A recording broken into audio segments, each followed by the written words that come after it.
Nunca imaginé que el momento de volver de entre los muertos se desarrollaría así, en medio de una ruidosa sala del tribunal donde las personas que más amaba se destrozaban mutuamente por la fortuna que había construido sudando sangre. Soy Alejandro Bravo, de 38 años, fundador y CEO de Innovaciones Bravo, un conglomerado tecnológico que empecé en el garaje de mi casa hace más de una década. Hace 2 meses, el mundo me declaró muerto. Desaparecido durante una excursión de buceo, cuerpo no encontrado, y todo pasó rápidamente a los procedimientos legales. Pero ahora, aquí estoy, con el corazón latiendo con fuerza, aferrando un grueso fajo de documentos, listo para entrar en la sala del tribunal en la Ciudad de México. De camino aquí, intenté mantener la calma. El taxi me llevó desde el aeropuerto de Cancún a través de calles familiares que ahora se sentían extrañamente ajenas. Miré por la ventana, observando las doradas hojas de otoño caer suavemente, un viento frío colándose por las grietas del cristal. Durante los últimos 2 meses, había vivido como un fantasma, escondido en una pequeña isla, tratando de reconstruir los fragmentos rotos de mi memoria. Recuerdo claramente la sensación de asfixia en el fondo del mar, el inusual silbido del tanque de oxígeno, y luego la oscuridad tragándoselo todo. Casi había muerto de verdad. Pero ahora estoy vivo y sé la verdad. Una verdad que me duele en el corazón más que la propia muerte. Detuve el coche a unas pocas manzanas del juzgado, no queriendo que nadie me reconociera demasiado pronto. Llevando una chaqueta vieja y una gorra de béisbol calada hasta cubrir la mitad de mi cara, caminé bajo el cielo nublado de la tarde. Cada paso se sentía pesado, como si cargara el peso de la traición. Había buscado en las noticias, leído cada artículo sobre mi trágica muerte. Innovaciones Bravo, mi creación, estaba siendo despedazada. Mis padres, mi hermano Javier y mi esposa Sofía, todos ellos se habían lanzado a la refriega. Iniciaron esta demanda, exigiendo dividir los bienes como si yo nunca hubiera existido. La codicia los había convertido en extraños. Al empujar las puertas del juzgado, el clamor de la sala del tribunal resonó. Podía oír claramente a los abogados discutir, sus voces agudas y llenas de razonamientos afilados. Me detuve en el pasillo, respirando hondo. Mi corazón latía desbocado, un sudor frío brotaba a pesar del frío. Este era el momento. No había vuelta atrás. Entré. La puerta crujió ligeramente, pero lo suficiente para que algunas cabezas se giraran. La sala del tribunal estaba abarrotada. Los periodistas se sentaban en las filas traseras, con las plumas listas para garabatear, las cámaras preparadas. Los accionistas de mi empresa susurraban entre ellos, con los rostros marcados por la preocupación. En el centro, el juez se sentaba solemnemente detrás de un pulido estrado de madera, golpeando el mazo para mantener el orden. Y allí estaban las 3 partes en disputa, mis padres, mi hermano Javier y mi esposa Sofía. Se sentaban por separado, cada uno con su propio abogado, como enemigos jurados. El abogado de mis padres estaba de pie, con voz estruendosa. Su señoría, el señor Lorenzo y la señora Elena Bravo son los padres biológicos del difunto, Alejandro Bravo. Lo criaron desde la infancia, y según la ley de sucesiones, merecen la mayor parte del patrimonio, incluidas las acciones de Innovaciones Bravo. Tenemos documentos que prueban que Alejandro prometió mantener a sus padres de por vida. Yo estaba en la puerta, escuchando mientras mi corazón se retorcía de dolor. Lorenzo, mi padre, estaba sentado allí, con el rostro severo, pero sus ojos brillaban de ambición. Elena, mi madre, seguía pareciendo tan elegante como siempre, pero yo sabía que dentro de ella había cálculos pragmáticos. Una vez fueron mi roca, pero ahora. Entonces, el abogado de Javier interrumpió, su señoría, mi cliente, Javier Bravo, es el hermano biológico y gerente de marketing en Innovaciones Bravo. Ha contribuido directamente al crecimiento de la empresa. Tenemos un poder notarial que Alejandro firmó antes de su desaparición, otorgando a Javier autoridad temporal para dirigirla. La división debe priorizar a la persona que mantiene la empresa a flote. Javier se sentó erguido, con una expresión de confianza falsa. Miré a mi hermano y sentí un dolor punzante en el pecho. Habíamos jugado juntos de niños, compartido sueños, pero ahora sus ojos estaban llenos de envidia, como si yo siempre le hubiera robado su parte. Y Sofía, mi esposa de una poderosa familia financiera. Su abogado se levantó, con voz suave. La señora Sofía Bravo es la esposa legal de Alejandro. Estuvieron casados durante 6 años, según la ley matrimonial, tiene derecho a la mitad de los bienes. Tenemos el acuerdo prenupcial y pruebas de su vida en común. Sofía estaba sentada allí, con un maquillaje impecable, vestida elegantemente, pero su expresión era distante. Una vez nos habíamos amado, o al menos eso pensaba yo. Ahora luchaba por los bienes como una extraña. Las discusiones se volvieron cada vez más acaloradas. Los documentos volaban por las mesas, los abogados se acusaban unos a otros. El juez frunció el ceño, golpeando el mazo. Solicito que todas las partes mantengan la calma. Sentí que la sangre se me subía a la cabeza. Este era el momento. Di un paso adelante, sosteniendo la pila de documentos, prueba de mi identidad, informes médicos de la Isla Viento y pruebas de la conspiración. Cada paso se sentía como si pesara 1000 kilos.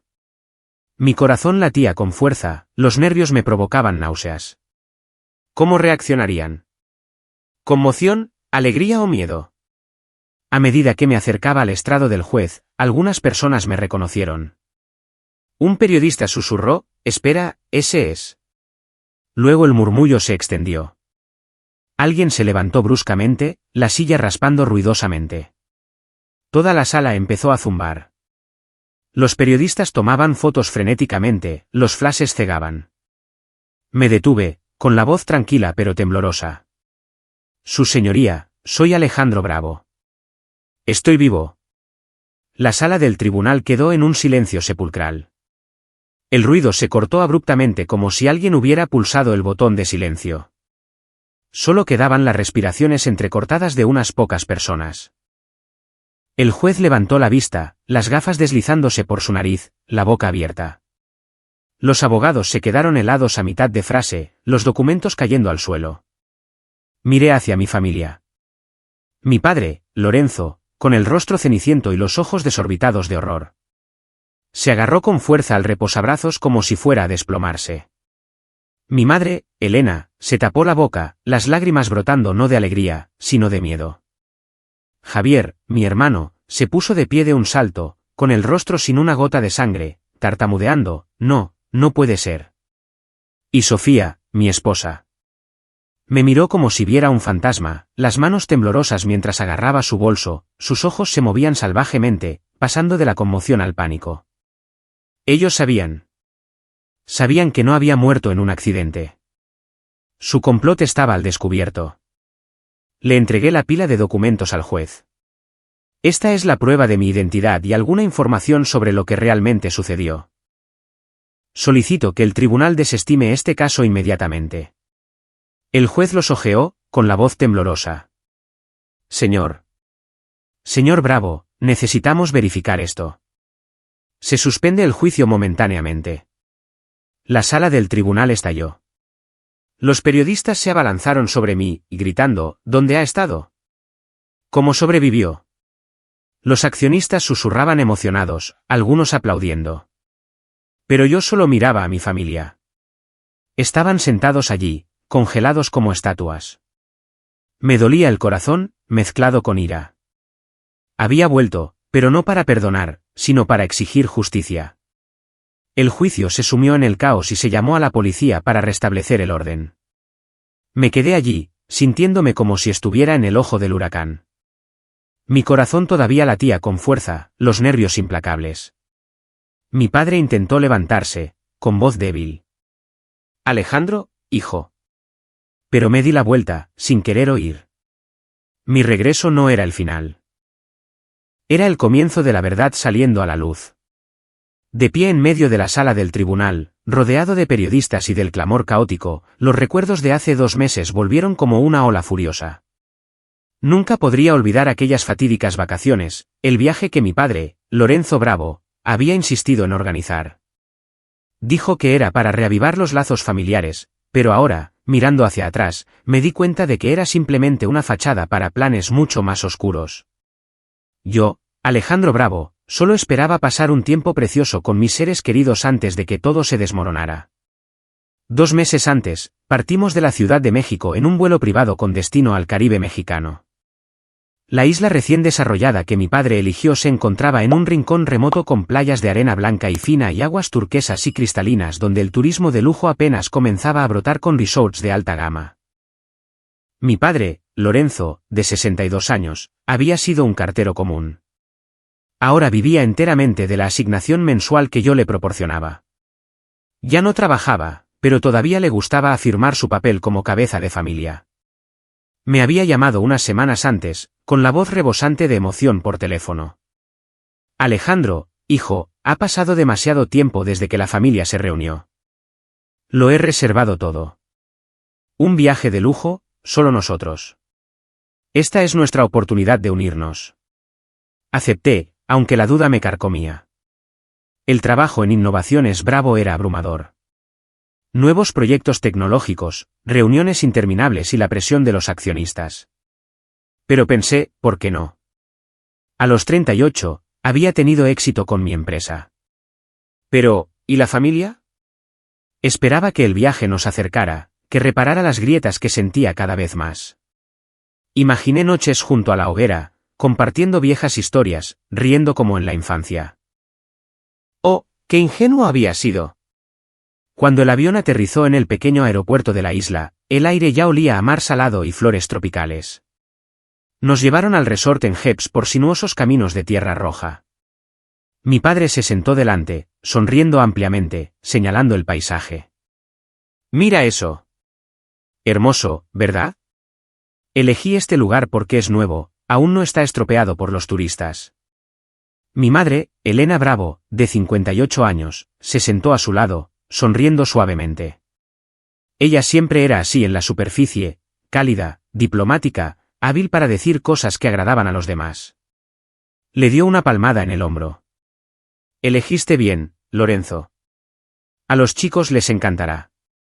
Pero yo conocía a mi madre. Debajo de todo, era pragmática, siempre calculando.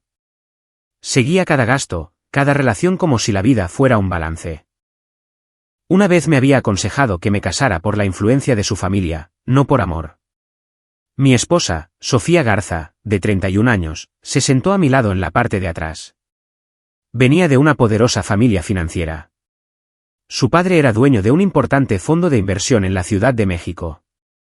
Sofía siempre estaba impecable, desde su peinado de moño alto hasta su ligero vestido de verano, exudando un aura distante que una vez encontré atractiva.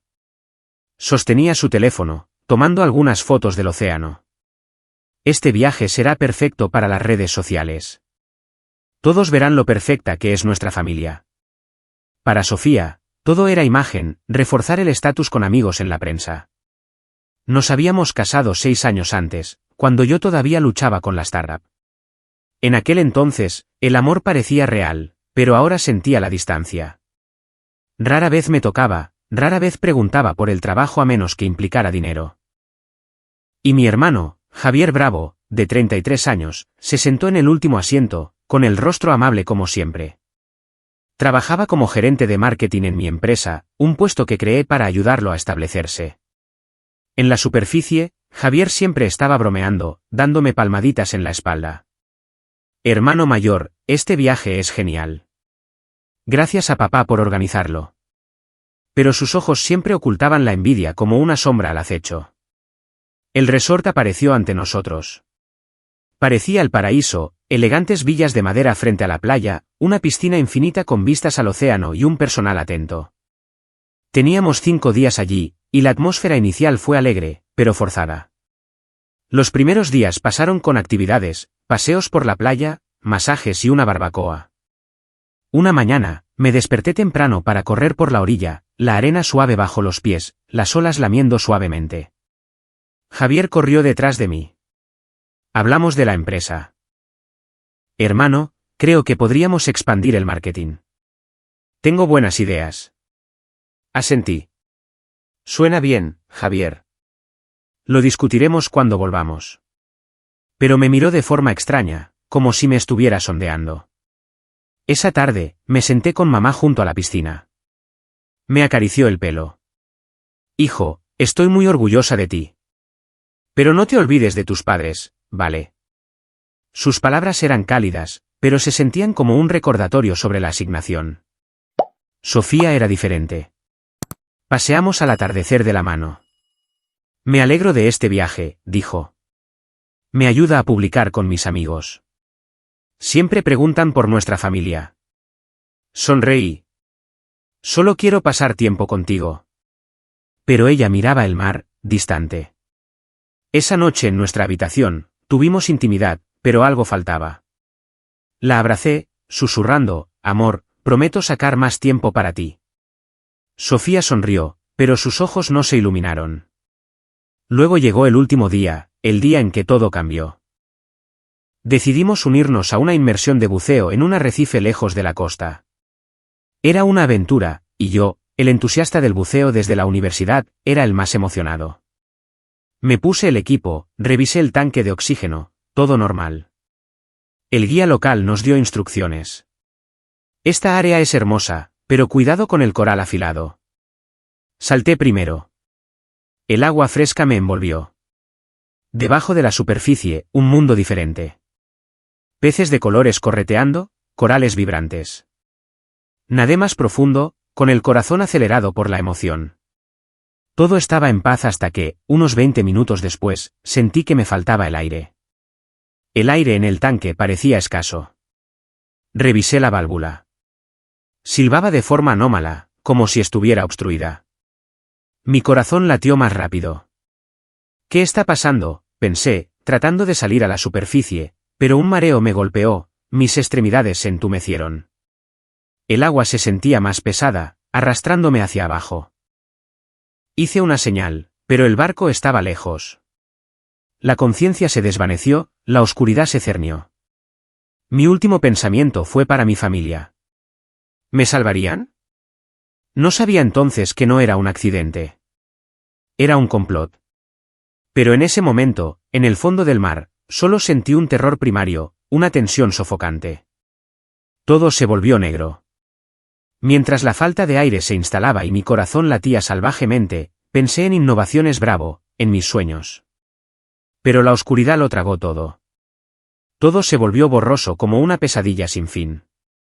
El agua helada del mar se filtró en mi piel. Las olas rugientes resonaban en mis oídos. Y luego nada, solo un vacío negro como el carbón. Sin dolor, sin sensación. Pensé que había muerto. Realmente muerto. Pero entonces un débil destello atravesó mis párpados, acompañado por el silbido del viento y el penetrante olor a sal. Abrí los ojos, parpadeando para ajustarme. Mi mente daba vueltas como si alguien me hubiera golpeado en la nuca. Me encontré acostado en una tosca cama de bambú, cada músculo de mi cuerpo dolía. Una débil luz solar se filtraba por las grietas de la puerta de madera, y a mi lado estaba sentado un hombre viejo y demacrado, con el pelo blanco y revuelto, en una silla tejida con hojas de palma. El anciano levantó la vista cuando me vio moverme, sus ojos entrecerrándose detrás de unas gafas rotas. «Oh, estás despierto. No intentes sentarte demasiado rápido. Te caerás». Su voz era ronca pero cálida, como suaves olas lamiendo la orilla. Intenté incorporarme, pero un violento mareo me golpeó, obligándome a volver a acostarme. Me latía la cabeza como si 1000 agujas la estuvieran pinchando. Me toqué la frente, sintiendo el áspero vendaje que envolvía una herida. «Don. ¿Dónde estoy?», susurré, mi voz débil y rasposa. Mi boca sabía amarga, como si hubiera tragado arena. El anciano sonrió débilmente, colocando una mano reconfortante en mi hombro. «Soy Jacinto, vivo solo en esta isla, Isla Viento. Una pequeña mota a casi 80 kilómetros del continente.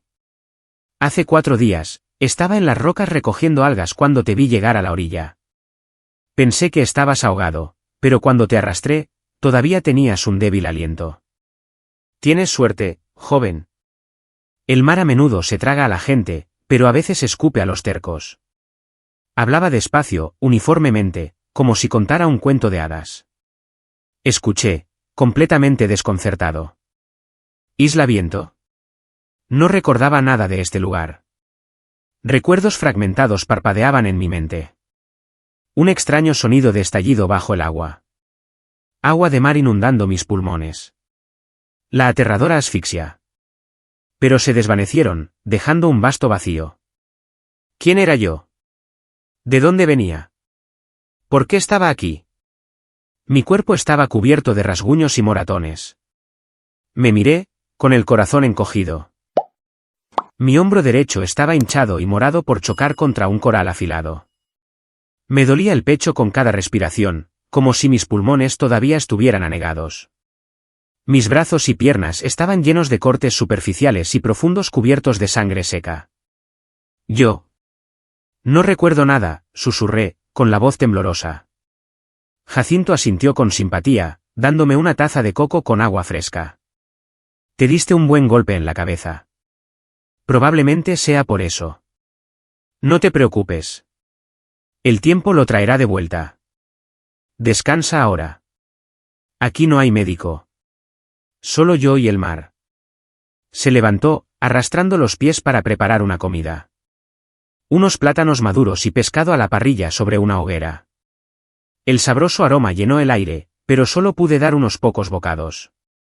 El agotamiento me venció y me quedé dormido con el rítmico romper de las olas afuera. Los días siguientes fueron un largo borrón de confusión y lenta recuperación. Empecé a moverme ligeramente por la sencilla cabaña de madera de Jacinto. Isla Viento era diminuta, solo unos pocos kilómetros cuadrados con arena blanca y fina, frondosos cocoteros y acantilados escarpados. Sin electricidad, sin carreteras, solo el viento y los gritos de las aves marinas.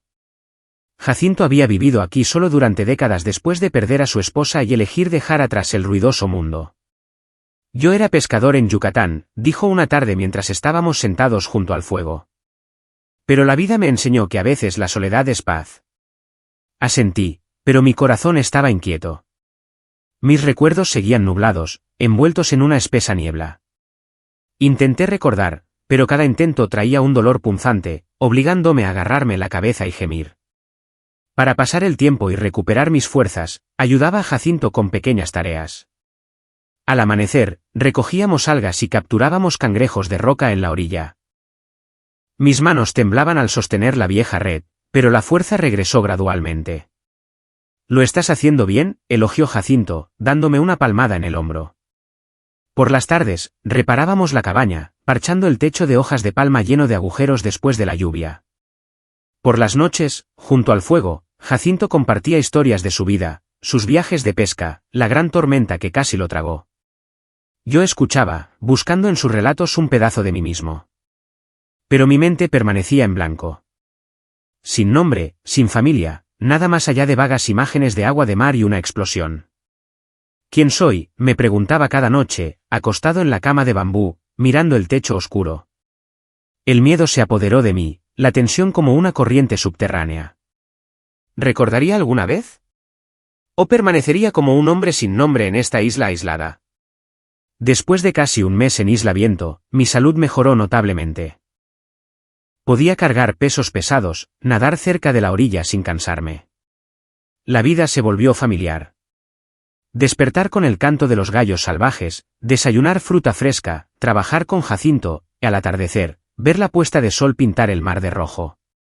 Jacinto se convirtió en un amigo, un segundo padre. Me enseñó sobre la naturaleza, la paciencia. El mar nos enseña que todo tiene su tiempo, dijo una vez mientras remendaba una red. Asentí, pero mi corazón anhelaba recordar, volver a algún lugar que no podía nombrar. Entonces, una tarde de tormenta, todo cambió. La lluvia golpeaba el techo de palma. El viento aullaba a través de las grietas. Nos sentamos dentro, Jacinto encendió su vieja radio a pilas, el raro objeto que había traído del continente. La estática crepitó, luego la cálida voz de un locutor masculino. Noticias de hoy desde México: el exitoso empresario Alejandro Bravo, fundador de Innovaciones Bravo, ha sido declarado oficialmente muerto después de más de un mes desaparecido durante una excursión de buceo en el Caribe. Su familia confirmó que no se encontró ningún cuerpo, pero según la ley, se presume muerto por accidente. Mañana se celebrará un funeral en la Ciudad de México, al que asistirán accionistas y amigos. Sostenía un coco a punto de beber cuando mi mano tembló violentamente de repente. El coco cayó al suelo de madera, el agua salpicando por todas partes. Mi corazón se aceleró como si fuera a estallar. Alejandro Bravo. El nombre resonó en mi mente, dolorosamente familiar. Ese era yo. Yo era Alejandro Bravo. En ese instante, como una puerta que se abre de golpe, los recuerdos volvieron como un maremoto. Lo recordé todo, las vacaciones familiares. Mi padre Lorenzo organizándolas. Mi madre Elena con su sonrisa diplomática. Los ojos envidiosos de mi hermano Javier. La distancia de mi esposa Sofía. Las comidas forzadas. Las conversaciones superficiales. El último día. La inmersión. Salté primero. Todo normal, luego el silbido anormal de la válvula de oxígeno. Falta de aire. Las extremidades se entumecían. Me agarré la cabeza, desplomándome en el suelo, jadeando. Jacinto se acercó corriendo, preocupado. ¿Qué pasa? Estás pálido como un fantasma. Pero no oí nada. Los recuerdos seguían llegando. Innovaciones Bravo, la empresa que construí de la nada. Noches en vela programando, éxitos rotundos. Luego el fatídico viaje. Mi padre insistiendo en que era para reavivar los lazos. Pero ahora veía las señales extrañas. Javier revisando meticulosamente mi tanque de oxígeno. La falsa preocupación de Sofía. Mi madre susurrando a mi padre sobre el futuro. No fue un accidente. Fue un complot. Me dolía el corazón, la ira mezclada con el miedo. ¿Habían intentado matarme por la fortuna? Le conté todo a Jacinto, con la voz temblorosa. Él escuchó, asintiendo. La vida es extraña. Tienes que volver. Arreglar las cosas. Esa noche no dormí. Los recuerdos habían vuelto, pero con un dolor profundo. Recordé una infancia feliz con mis padres, jugando con Javier, el día de mi boda con Sofía. Pero ahora todo estaba manchado de traición. La tensión aumentó. ¿Cómo los enfrentaría? Tenía que volver, pero mi corazón estaba lleno de inquietud. Isla Viento ya no era un refugio. Era donde renací para enfrentar la brutal verdad. A la mañana siguiente, mientras el sol salía del horizonte marino, estaba decidido. Tengo que irme, Jacinto, dije, con la voz firme a pesar de mi corazón acelerado. El anciano asintió, sin intentar detenerme. ¿Estás listo? Pero recuerda, el mar enseña paciencia. No te apresures o te perderás. Pasamos el día preparándonos. Jacinto me dio el pequeño bote que usaba para pescar en alta mar. Un viejo barco de madera, pero robusto. Empacó comida, cocos frescos, pescado seco y agua fresca en jarras de plástico. Dirígete al sureste. Llegarás al continente en 2 días si el viento es favorable. Lo abracé con fuerza, rebosante de gratitud. Me salvaste 2 veces. Una del mar, otra del olvido. Jacinto sonrió con tristeza. Ve, Alejandro. Y si lo necesitas, esta isla siempre esperará. El viaje por mar fue otra prueba. Navegué bajo el sol abrasador, la piel bronceándose, las manos ampolladas por los remos ásperos. El océano se extendía sin fin. Las olas lamían suavemente al principio, luego el viento se levantó, meciendo el bote. Mi corazón latía con fuerza cada vez que escudriñaba el horizonte. ¿Llegaría a la península de Yucatán? A la deriva por las noches, me acurrucaba bajo un cielo estrellado, los pensamientos arremolinándose. Los recuerdos de la inmersión me atormentaban. La válvula de oxígeno siseando, el entumecimiento extendiéndose. ¿Quién lo hizo? ¿Javier con sus ojos envidiosos? ¿Sofía, siempre distante? ¿O mis padres, una vez mis anclas? El dolor mezclado con la ira me mantenía despierto. Solo me quedaba allí escuchando las olas susurrar como el destino. Tienes que vivir, me decía a mí mismo. Para reclamar justicia. Después de 3 días a la deriva, más de lo planeado debido a los vientos en contra, avisté tierra. Un puerto de Yucatán emergió, brumoso a través de la niebla matutina, con grandes barcos anclados y bocinas sonando. Mi corazón retumbó cuando el bote atracó. Me escabullí en silencio, evitando la atención. Con la ropa vieja de Jacinto, barbudo y desaliñado, parecía un pescador errante. Le vendí el bote al dueño de un muelle por una miseria, lo justo para un billete de autobús y algo de comida. Alquilé una pequeña habitación en un suburbio de Mérida, un motel barato con paredes desconchadas y un olor a humedad. ¿Nombre?, preguntó la dueña, mirándome con desconfianza. Juan Pérez, mentí, pagando en efectivo. La habitación estrecha tenía una cama dura, una vieja mesa de madera y un televisor destartalado. Pero era suficiente para empezar. Necesitaba información. Sin un ordenador portátil, fui a un cibercafé público cercano lleno de personas sin hogar y turistas. Sentado frente a una pantalla polvorienta, con las manos temblorosas, escribí: Alejandro Bravo muerto. Las noticias llegaron como un torrente. Los titulares gritaban: el empresario tecnológico Alejandro Bravo declarado oficialmente muerto tras un accidente de buceo. Mi foto sonriente en las portadas junto a Innovaciones Bravo, la empresa que había construido sudando sangre desde el garaje de mi casa. Se me encogió el corazón al seguir leyendo. La empresa está dirigida temporalmente por su hermano Javier Bravo, a la espera de los procedimientos de herencia. Javier, mi hermano, siempre a mi sombra, ahora en la silla del CEO. Me quedé helado, agarrando el ratón con fuerza. ¿Cómo? Profundicé, buscando artículos financieros. Javier Bravo presenta un poder notarial de su hermano.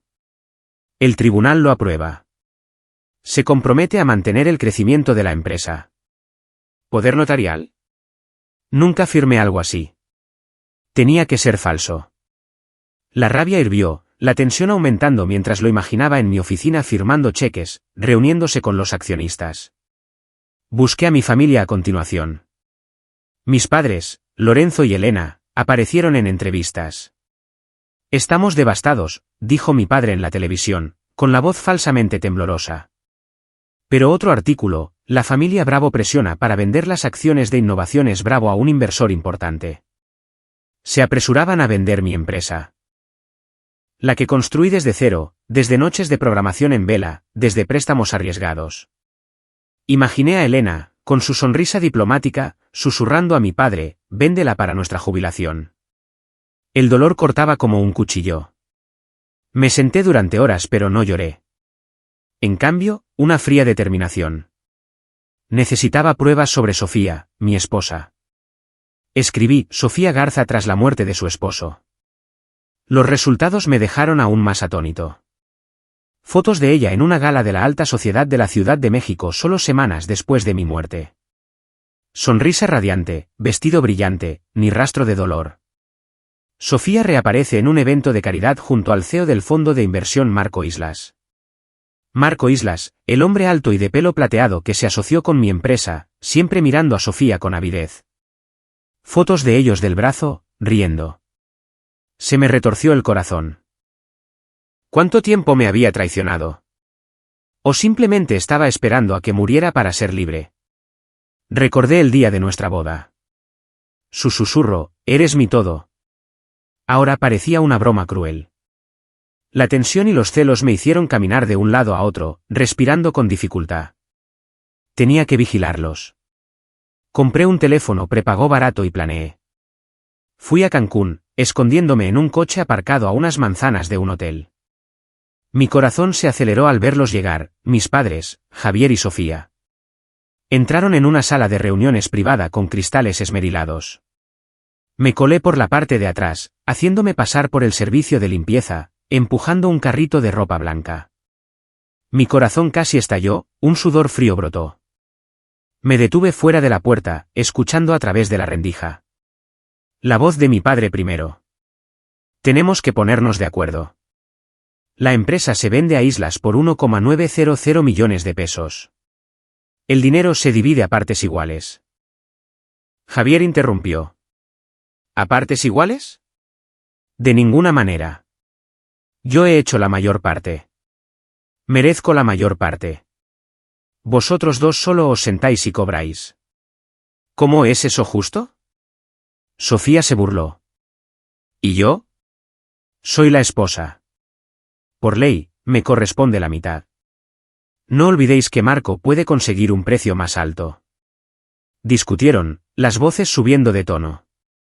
Mi padre golpeó la mesa. Sin codicia. Si no nos ponemos de acuerdo, interviene el tribunal. Javier gritó sus quejas. Luego mencionó mi accidente. Él fue quien saboteó mi tanque de oxígeno. Mis padres y mi esposa estaban detrás. Todo era parte del plan. Sus palabras cayeron como un rayo. Accidente preparado. Lo admitieron. Mi corazón latía salvajemente, los puños apretados en el asa del carrito. Planearon matarme. Válvula sabotada. Obra de Javier con la complicidad de todos por la fortuna. Retrocedí, la rabia y el dolor abrumándome. No fue un accidente. Fue un complot meticuloso de las personas más cercanas a mí. Javier envidiaba mi posición. Sofía quería libertad y dinero. Mis padres anhelaban seguridad. Había dedicado mi vida a Innovaciones Bravo. Desde la primera idea en el garaje hasta acuerdos millonarios, ahora la despedazaban como bestias. Pero no se lo permitiría. La tensión llegó a su punto máximo. Tenía que prepararme, reunir pruebas y hacerles pagar. Los días siguientes en Cancún fueron una larga cadena de soledad y cálculo. Viví como un fantasma, evitando cada mirada, saliendo solo cuando era necesario. Seguí monitoreando las noticias sobre mi familia. Apenas unos días después de esa reunión secreta, todo explotó. Los titulares bramaban: guerra civil en la familia Bravo, padres, hermano y esposa se demandan mutuamente por un patrimonio millonario. Se llevaron unos a otros a los tribunales como lobos despedazando la misma carroña. Mis padres, Lorenzo y Elena, contrataron a un abogado para reclamar la mayor parte basándose en los lazos de sangre. Javier enfatizó su papel como el sucesor natural en la empresa. Sofía, con su experiencia financiera, argumentó los derechos conyugales. Leer los informes me desgarraba el corazón. El juicio estaba programado en la Ciudad de México, mi ciudad natal, donde Innovaciones Bravo tenía su sede. La espera para el juicio fue el periodo más largo de mi vida. Vagué por calles familiares, contemplando la torre de Innovaciones Bravo desde lejos, el cristal brillando al sol, el logo que diseñé todavía iluminado.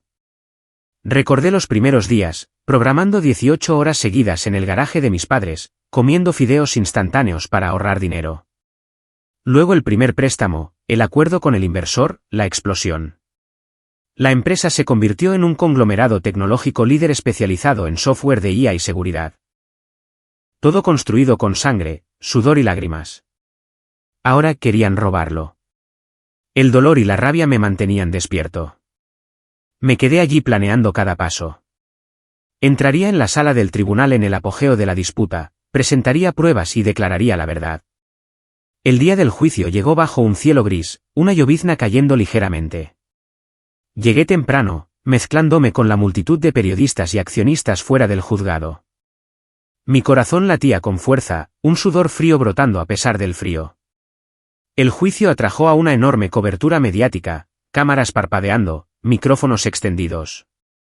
Los accionistas de Innovaciones Bravo se reunieron, con rostros ansiosos por el futuro de la empresa.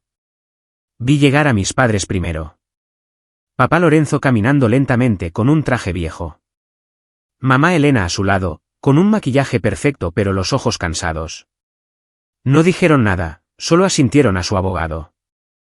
Luego Javier, mi hermano, con un aspecto más seguro, el pelo engominado hacia atrás, agarrando un grueso maletín.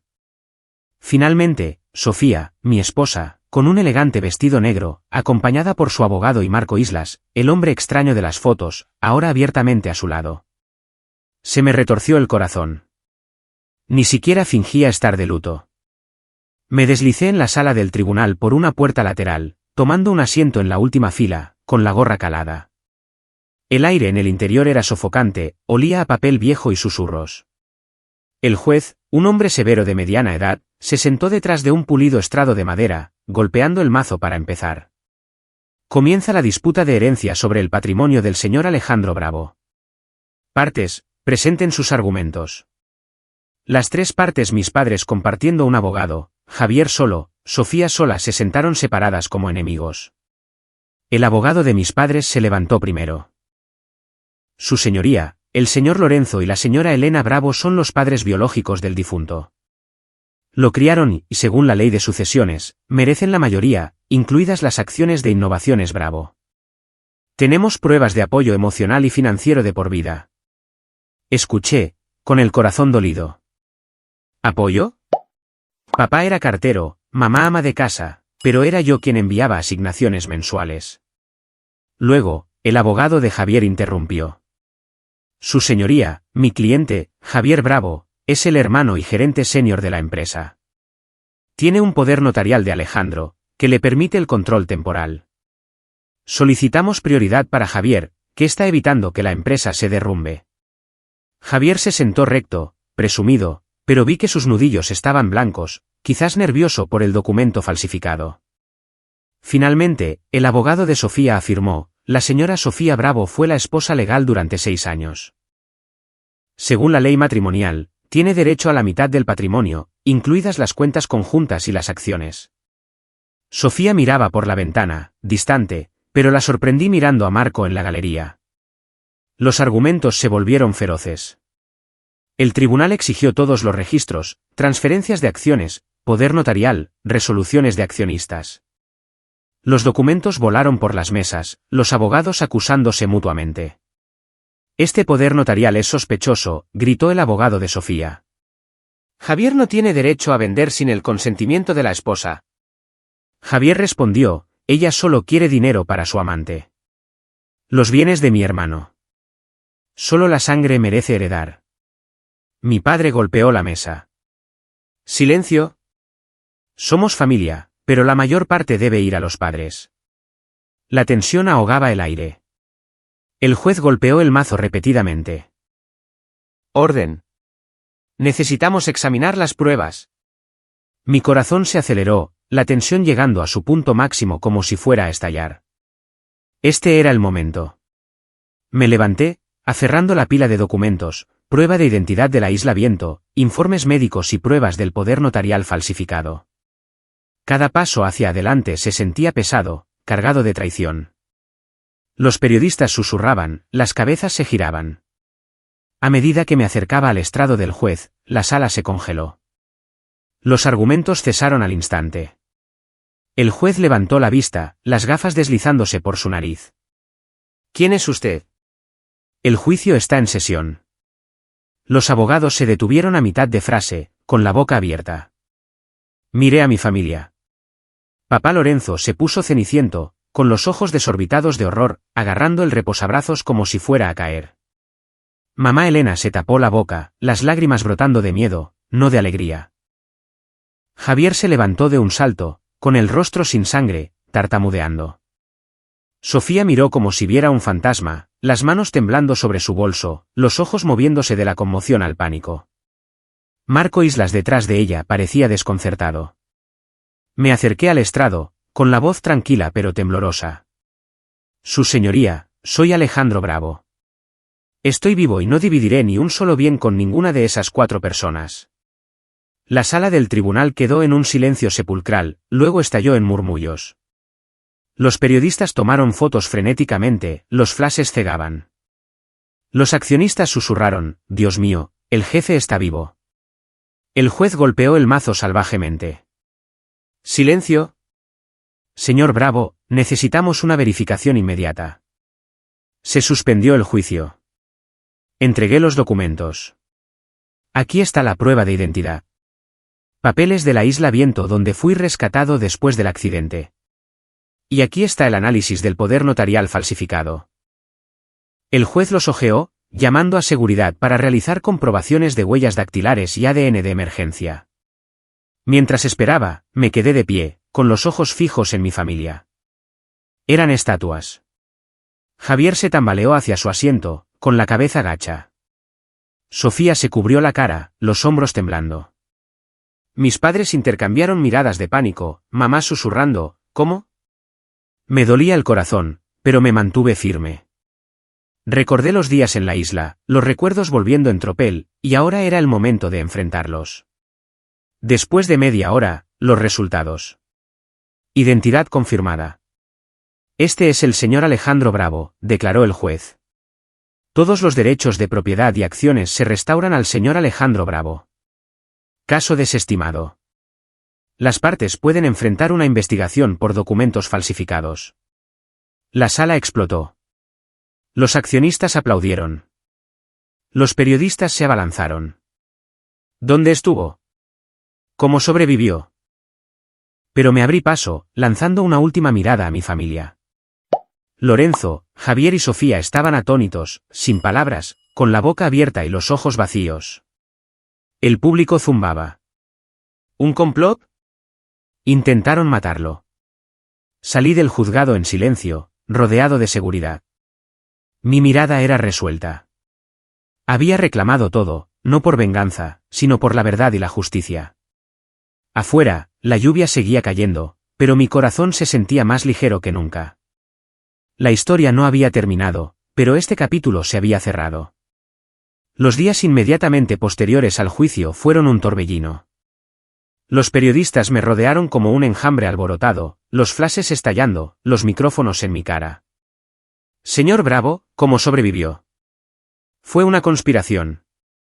Solo esbocé una leve sonrisa y negué con la cabeza. Hablaré cuando esté listo.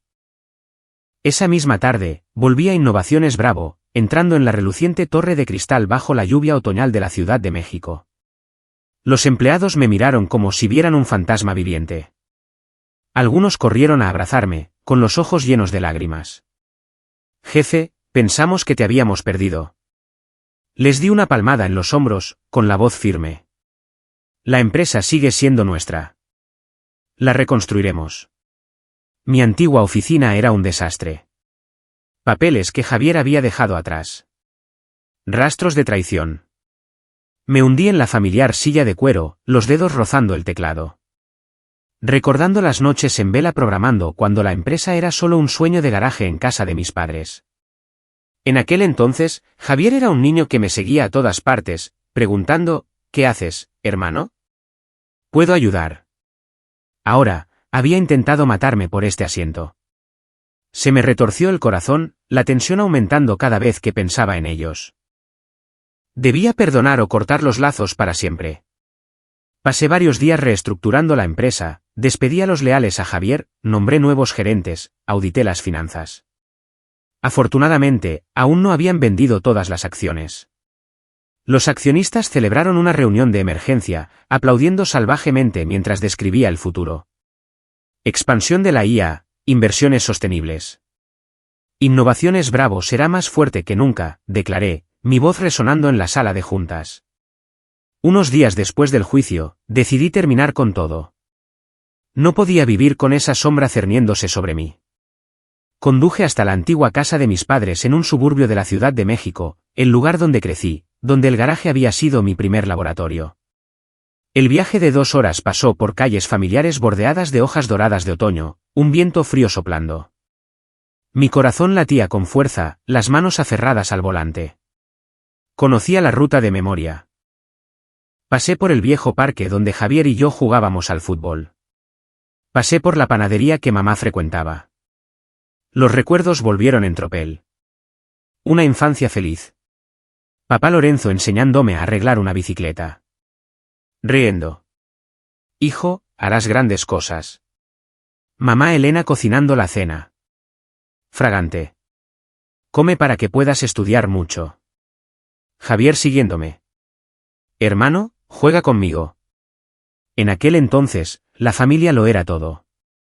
Luego tuve éxito, envié asignaciones, les compré una casa nueva, pero la codicia lo cambió todo. La lluvia golpeaba el parabrisas. Me pregunté, ¿qué dirán? ¿Se disculparán o se justificarán? La tensión llegó a su punto máximo como antes de entrar en el tribunal. Me detuve una vez, respiré hondo y luego continué. Este era el adiós final. Al empujar la puerta, olores familiares me golpearon. Café rancio, periódicos mohosos, un leve olor a cena. La casa no había cambiado. Una sala de estar estrecha, muebles gastados, alfombra raída. Papá Lorenzo levantó la vista del sofá hundido, demacrado, el pelo plateado desaliñado como si no se hubiera peinado en semanas. Sostenía un periódico, las manos temblorosas. Sus ojos brillaron de miedo al verme como un fantasma del pasado. Luego, vergüenza. Inclinó la cabeza. Intentó hablar, los labios moviéndose. Alejandro, hijo. Una excusa, una justificación, pero solo surgieron sílabas rotas antes de que mi mirada fría como el acero lo silenciara. Me quedé sin palabras, mirando al hombre que una vez fue mi héroe, ahora encogido como un enemigo derrotado. Me dolía el corazón, recordando cuando perdió su trabajo en correos y yo prometí, cuidaré de ambos. Ahora había traicionado eso intentando matar a su hijo. En la esquina, Javier Bravo se apoyaba en la pared, en silencio, con el rostro pálido. Sus ojos parpadeaban entre el miedo y el arrepentimiento como un animal acorralado. Con una sudadera vieja, parecía más demacrado que nunca. Nada de la falsa confianza del tribunal. Lo miré, recordando las discusiones de hermanos. Javier, ¿por qué los celos? Se había reído. Solo quiero ser como tú. Ahora era el conspirador. Evitó mi mirada, luego de repente salió corriendo hacia la puerta, los hombros temblando, huyendo sin mirar atrás. El portazo resonó como el cierre de un capítulo. Oí su coche arrancar y alejarse rugiendo. Me dolía el corazón, mi propio hermano, mi sangre, ahora huyendo como un cobarde. Mamá Elena estaba en el umbral de la cocina, agarrando un trapo de cocina, temblando mientras miraba a su hijo mayor. Las lágrimas corrían por sus mejillas arrugadas, goteando de su barbilla. No podía hablar, los labios se movían sin sonido. Parecía una década mayor, el pelo blanco como la nieve, los ojos rojos. Recordé que me abrazó, llorando cuando mi primera startup fracasó. Hijo, creo en ti. Ahora era parte del complot, presionando para vender la empresa. Dio un paso hacia mí, los brazos medio levantados para un abrazo, pero se congeló ante mi expresión. Sus lágrimas salpicaron el viejo suelo de madera. Miré a los tres, papá encorvado, mamá temblando, Javier desaparecido, y no sentí ira, solo una profunda tristeza por la confianza perdida. Habían sido mi mundo, ahora eran extraños, manchados por la traición. Mi corazón se aceleró, no por miedo, sino por arrepentimiento. Hice un ligero gesto de asentimiento, una despedida final, luego me di la vuelta y me fui. Sin palabras. La puerta se cerró detrás de mí. La lluvia cayó más fuerte. Me alejé en coche, las lágrimas rodando por mis mejillas, no de odio, sino de pérdida. Una familia destrozada, y yo era el único superviviente. Semanas después, corté todo apoyo a mis padres. Llamé al banco, cancelando las transferencias regulares que había enviado durante años, cientos de miles de pesos mensuales, suficiente para vivir cómodamente. Confirme la cancelación, dijo el banquero. Asentí, con la voz tranquila. Sí. Mi corazón estaba apesadumbrado, recordando cada pago. Ahora tendrían que valerse por sí mismos. Oí que vendieron sus pertenencias, se mudaron a un apartamento más pequeño, lucharon. Papá Lorenzo tuvo problemas de corazón, fue hospitalizado, pero nunca llamó. Mamá Elena envió una carta escrita a mano a la oficina. No la abrí, simplemente la archivé como un triste recuerdo. En cuanto a Javier, lo despedí la primera semana de vuelta. En la reunión de la Junta, presenté la evidencia del poder notarial falsificado. Javier Bravo no tiene lugar aquí. No protestó, solo inclinó la cabeza y se fue. Luego desapareció de la Ciudad de México, sin dejar rastro. Los rumores decían que hacía trabajos esporádicos en otros lugares, Texas o California, vendedor o conserje, evitando su pasado. Lo imaginé solo en un motel barato, con las noches atormentadas. ¿Qué le hice a mi hermano? Mi corazón todavía me dolía por él. El hermano que una vez compartió sueños. Pero la traición era demasiado profunda. No había vuelta atrás. Esas semanas, me centré en la empresa. Innovaciones Bravo resurgió. Se lanzaron nuevos proyectos, las acciones se dispararon. Dediqué tiempo a la caridad, construyendo escuelas, financiando jóvenes startups como bálsamo para el dolor. Pero en las noches tardías, los recuerdos me atormentaban.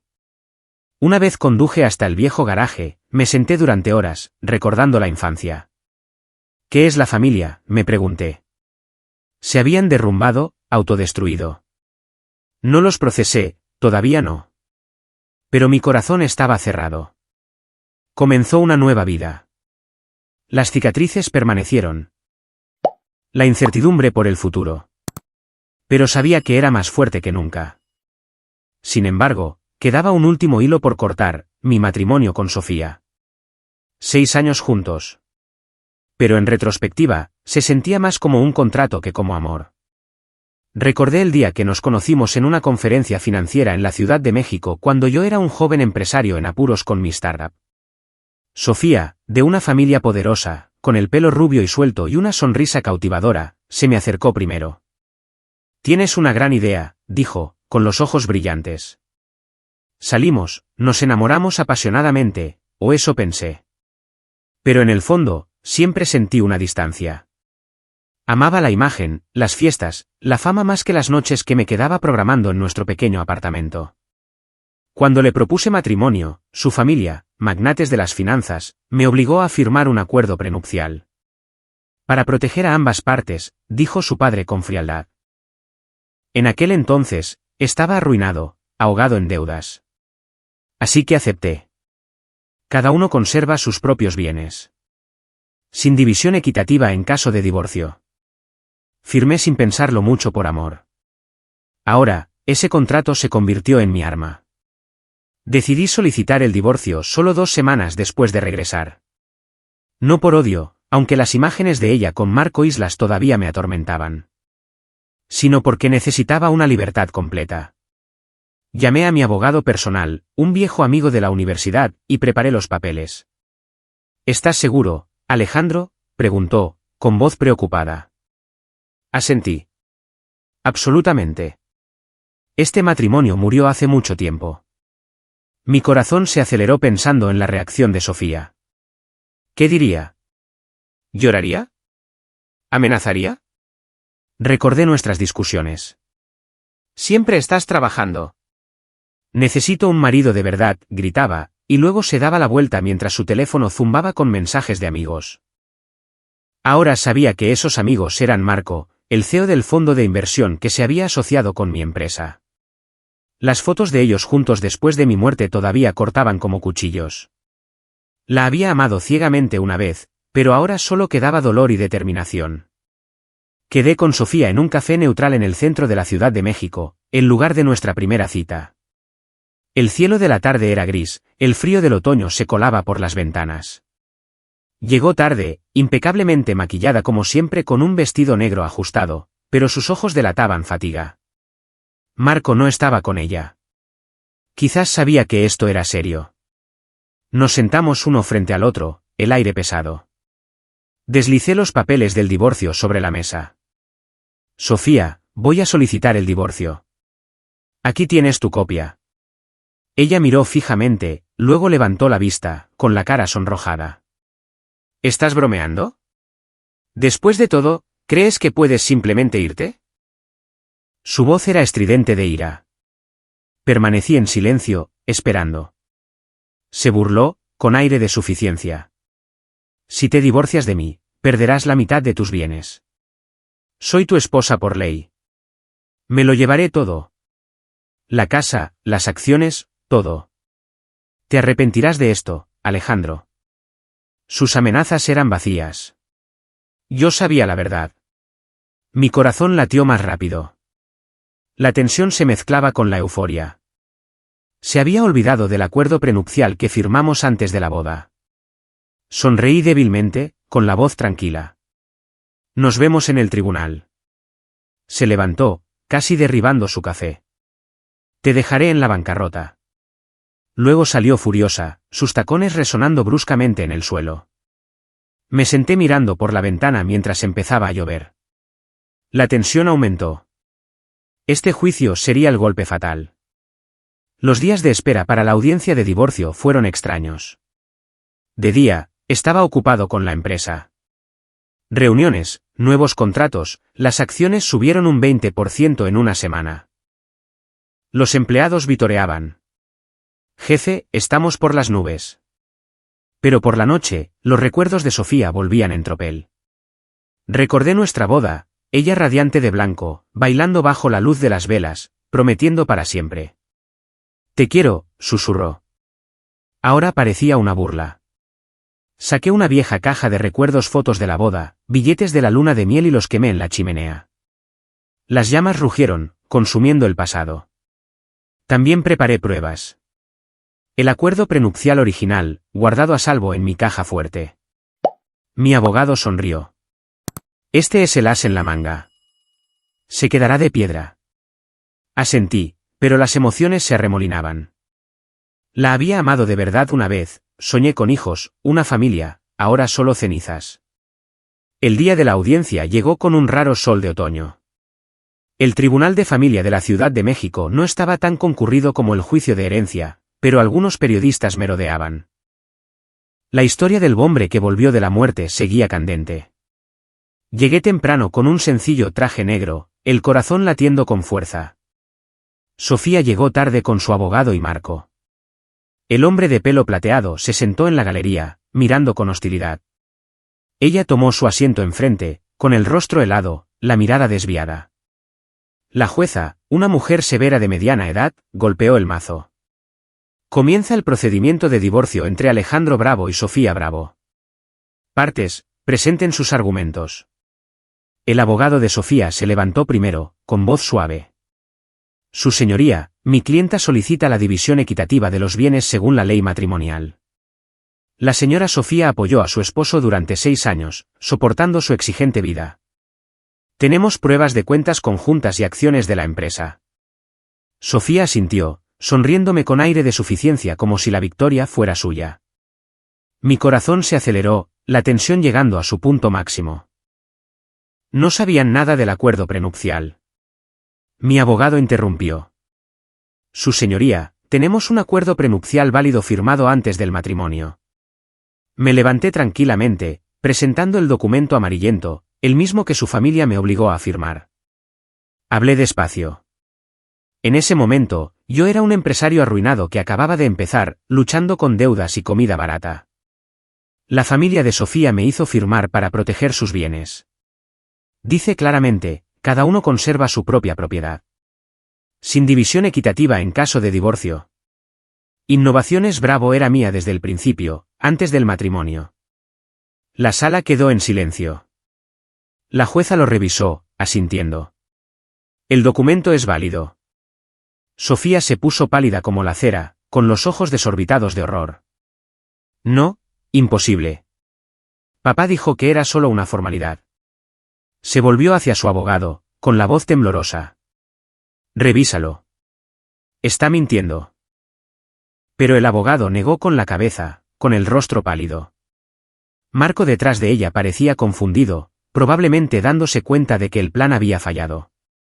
Nuestra audiencia de divorcio terminó rápidamente en media hora. Sin división de bienes según el acuerdo prenupcial. Sofía salió del juzgado blanca como un fantasma, con el alma perdida. Se dio cuenta de que no obtendría nada. Ni fortuna, ni un último intento con Marco o cualquier otra persona. Me miró una última vez, con los ojos rojos. Alejandro, ¿por qué? Pero no dije nada, solo firmé los papeles, un alivio inundándome. Había cortado el último lazo con el pasado, dejando atrás a una familia que se había destruido a sí misma por la codicia. Salí del juzgado en silencio, el cálido sol de otoño brillando. Los periodistas me rodearon, pero me abrí paso. Sin comentarios. Conduciendo a casa lentamente, los pensamientos se arremolinaban. Matrimonio terminado, pero las heridas perduraban. Recordé momentos felices. El viaje a Hawái, ella riendo en la playa. Mi cumpleaños, su torpe cena casera. Pero la traición lo eclipsaba todo. Adulterio, conspiración. ¿Por qué?, me pregunté, agarrando el volante. La codicia ciega a la gente. En casa, abrí una vieja botella de vino, me senté junto a la ventana con vistas a la ciudad. Una nueva vida comenzaba de verdad.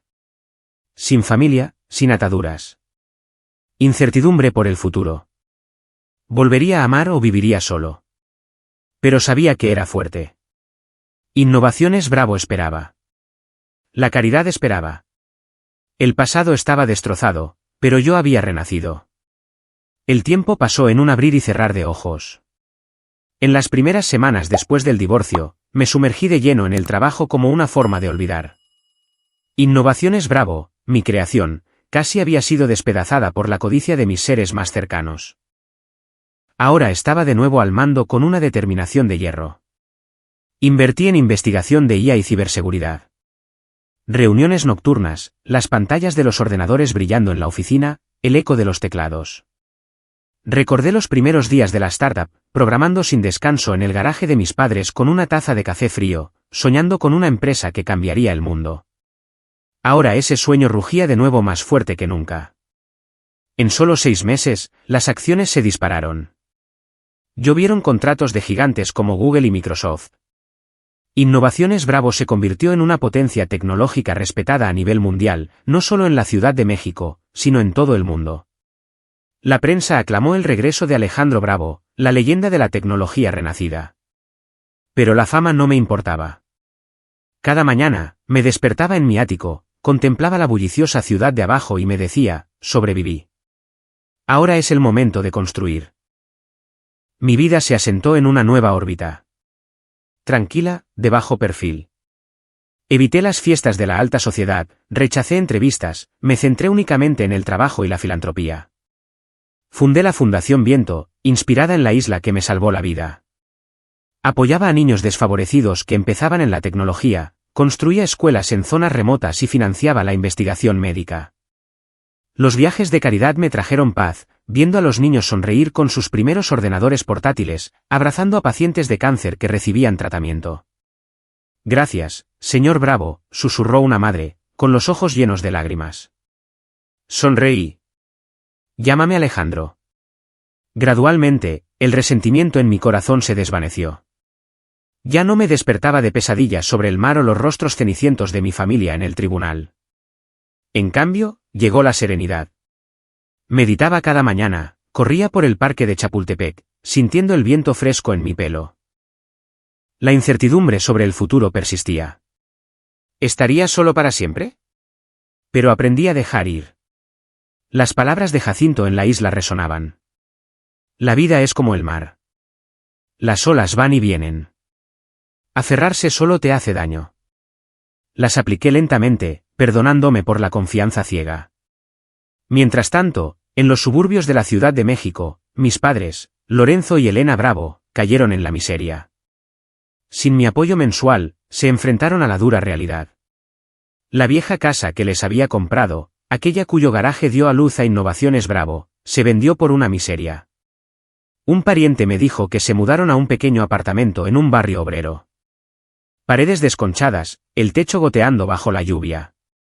Los vecinos cotilleaban. La familia Bravo, una vez rica gracias a su hijo, ahora pobre como una rata. Se dice que conspiraron para matarlo por el dinero. La enfermedad cardíaca de papá empeoró.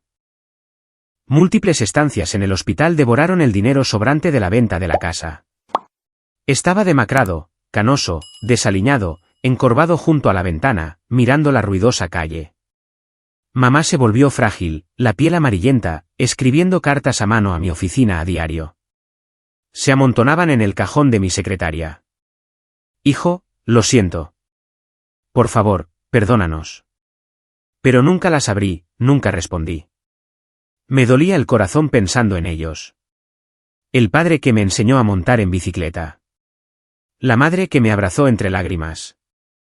Pero el dolor de la traición era más profundo. Se destruyeron a sí mismos. Ahora soportaban las consecuencias. Imaginé a mamá en la vieja mesa de la cocina, la pluma temblando sobre el papel, las lágrimas goteando, una mezcla de tensión y lástima. ¿Se arrepentían de verdad? En cuanto a Javier, mi hermano, desapareció de la Ciudad de México como un fantasma. Después de ser despedido, cortó el contacto, escabulléndose en silencio. En los años que siguieron, se extendieron rumores. Javier deambuló por los estados del oeste, camarero en bares de California, conserje en Texas, sobreviviendo en un motel barato. Cargaba con una culpa abrumadora, evitando cualquier recordatorio del pasado. Un antiguo empleado dijo, vi a Javier en un local de comida rápida, delgado, con ojeras, preguntó por ti y luego se dio la vuelta. Lo imaginé despertándose de un sobresalto por la noche, la válvula de oxígeno siseando, mi cara bajo el agua, su confesión en esa reunión secreta.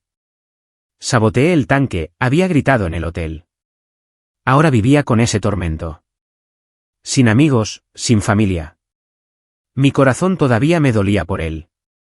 El hermano que jugó conmigo bajo el sol de verano, compartió sueños. Pero la traición era demasiado profunda. No había retorno. No lo busqué. Simplemente dejé que el tiempo curara, ¿o no? Entonces, una tarde, después de años de silencio, Javier apareció en la puerta de mi oficina. Era un día de finales de otoño, una pálida luz dorada filtrándose a través del cristal del rascacielos de Innovaciones Bravo. Estaba en una reunión discutiendo un nuevo proyecto de IA cuando mi secretaria llamó. Señor, alguien llamado Javier Bravo quiere verle. Parece agotado. Mi corazón latió con fuerza, la tensión aumentando como el día que entré en el tribunal. Javier, después de todos estos años. Cancelé la reunión, me senté solo en la vasta oficina, contemplando la bulliciosa ciudad. Entró, demacrado, el pelo desaliñado, una chaqueta vieja, los ojos rojos. Hermano, Alejandro, susurró, con la voz temblorosa. Nos enfrentamos, el aire pesado. Javier cayó de rodillas, las lágrimas corriendo. Yo. Lo confieso todo. El complot. Saboteé el tanque de oxígeno por envidia de la empresa. Mamá y papá lo sabían. Sofía estaba al tanto. He vivido atormentado durante años, vagando por todas partes. Ni una noche tranquila. Solo quiero disculparme, pedir tu perdón. Permanecí en silencio, mirándolo, mi hermano ahora un extraño. Se me retorció el corazón, los recuerdos inundando. Partidos de fútbol de la infancia, su sonrisa cuando le enseñé su primer código. Pero luego el mar, la asfixia, la traición lo superaron. La tensión llegó a su punto máximo. ¿Y ahora qué? ¿Procesarlo? ¿Perdonarlo? Respiré hondo. La voz cortante. Hermanito, lo sé todo. Oí todo en esa reunión de Cancún. Pero no quiero más investigación. No quiero llevaros a ti, a mamá, a papá al límite. Ve a vivir tu vida. Javier sollozó incontrolablemente, los hombros temblando, las lágrimas salpicando el suelo. Hermano, ¿por qué no me odias?, balbuceó. Me di la vuelta, viendo el atardecer reflejarse en el cristal, la luz desvaneciéndose como cerrando un viejo capítulo. El odio solo me hace más daño a mí. Vete, Javier. Se levantó, se secó los ojos, salió sin mirar atrás. La puerta se cerró suavemente, y desapareció de nuevo. Me senté allí durante horas, viendo caer el anochecer, las luces de la ciudad encenderse. Su confesión tardía no cambió nada. Las heridas permanecieron, pero me permitió liberarme por completo. La familia destrozada, pero había encontrado la paz. Esa noche, soñé con la isla Viento. Jacinto sonriendo. ¿Hiciste lo correcto? A la mañana siguiente, reanudé el trabajo, la caridad, mi nueva vida. Incertidumbre por lo que estaba por venir, pero sabía que era libre. Sin embargo, esa libertad no fue el final. Fue el comienzo de reflexiones más profundas sobre mi vida. Después de todo, desde la fatídica inmersión, los días a la deriva en una isla desierta, el impactante regreso al tribunal, hasta la confesión de Javier, me di cuenta de que mi experiencia no era solo una historia personal. Era una lección de vida, un mensaje que quería compartir con el mundo. Ya no era una víctima. Era un superviviente. Y de las cenizas de la confianza traicionada, saqué duras verdades. Cada noche, sentado junto a la ventana de mi ático, viendo las luces de neón brillar en las calles de la Ciudad de México, me preguntaba, si no hubiera pasado por ese infierno, ¿quién sería? Mi corazón todavía se aceleraba al recordarlo.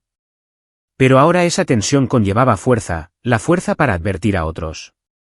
Permítanme compartir esas lecciones con ustedes como las compartí conmigo mismo durante las tardes solitarias. La primera lección, y quizás la más dolorosa, es sobre la confianza. Una vez creí que las personas más cercanas, familia, cónyuge, hermanos, eran los pilares más fuertes. Te conocen mejor, te aman más y nunca te harían daño. ¡Oh, qué equivocado estaba! Los más cercanos a veces pueden ser los más peligrosos porque conocen tus debilidades, como golpear más profundo sin dejar rastro. Los más cercanos saben demasiado tus hábitos, defectos, secretos y pueden usarlos para apuñalarte por la espalda. La tensión aumenta cada vez que lo pienso. Si no me hubiera despertado en la Isla Viento, si Jacinto no me hubiera salvado, mi empresa construida en un garaje sería suya, y yo sería solo un nombre en una lápida. Esta lección me enseñó que la confianza debe construirse sobre acciones, no sobre la sangre. Nunca confíes en nadie absolutamente, ni siquiera en la familia. Pueden ser los más aterradores porque su golpe fatal siempre es inesperado y el doble de doloroso. La segunda lección es sobre la codicia.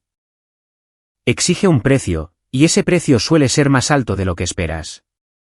La codicia es un monstruo que devora desde dentro, convirtiendo a las personas en extrañas para sí mismas. Mira a mi familia. Lo tenían todo. Generosas asignaciones, un hogar cómodo, prestigio por mi éxito. Pero no fue suficiente. Las vacaciones en el Caribe, organizadas por mi padre para reavivar los lazos, fueron una trampa para apoderarse de Innovaciones Bravo. Javier quería el puesto de CEO. Sofía quería libertad y dinero para Marco. Mis padres querían la mayor parte para su jubilación. Planearon meticulosamente. Javier manipuló el tanque de oxígeno durante las revisiones del equipo. Sofía me atrajo a la arriesgada inmersión. Mis padres susurraron su apoyo.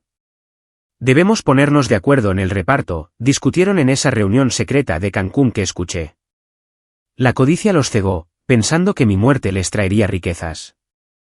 ¿Pero el coste?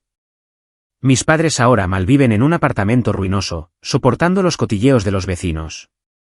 La familia Bravo, una vez rica por su hijo, ahora indigente por la codicia.